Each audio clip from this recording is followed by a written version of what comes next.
Donald Trump tweets on nukes. That after Vladimir Putin flexed his muscle. Now, Putin spoke first. Here's what he said. We're stronger now than any potential aggressor, anyone. He goes on to say, we need to strengthen the military potential of strategic nuclear forces. Then Donald Trump tweeted this. The United States must greatly strengthen and expand its nuclear capability until such time as the world comes to its senses regarding nukes. Stacy Washington is here. Let's go beyond the nuke tweet for a second and look at the big picture here. I think Donald Trump is now in charge. He's acting like he is the president.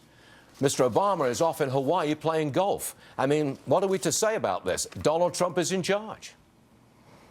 Absolutely, Stuart. One of my favorite things about this is that President Obama plans to basically abstain and leave our ally in the Middle East swinging in the wind at this resolution.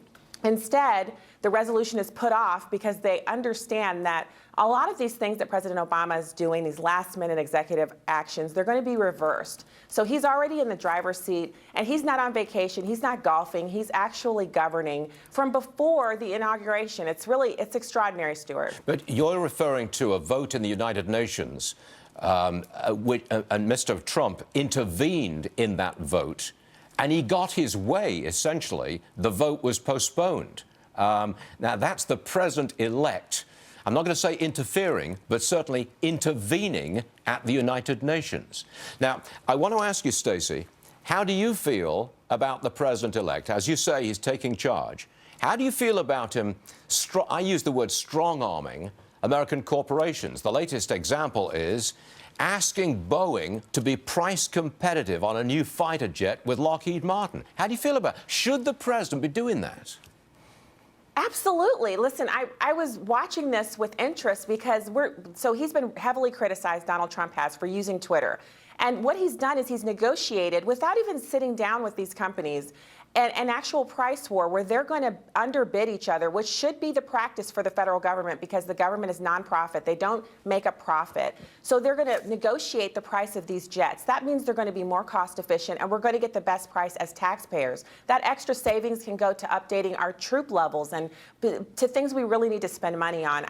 I found it so extraordinary that we don't hear any criticism of President Obama's overspending, the deficit being the highest it's ever been, him doubling it during the course of his administration. And we're not hearing any kudos for Donald Trump for using Twitter to actually renegotiate multiple hundreds of millions of dollars in costs for our military. Well, the media has really had its nose put out of joint. I mean, because Mr. Trump is going right over the top of them.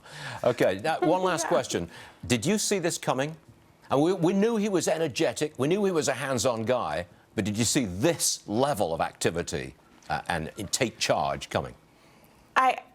I've been raising my expectations for what he can do before January 20th. And here's why, Stuart. He did the carrier deal, okay? That was widely panned. Oh, it's nothing. Then he moved on and he talked about Air Force One. The price on that has now been reduced without them even sitting down. So my expectations are up. I believe he'll continue to do this, and President Obama will continue to golf. Can I say Merry Christmas to you, Stacy Washington? I would love it. Merry Christmas to you, Stuart. Right back at you. All right, Stacy, thanks very much for joining us. We will see you again real soon. Thank you.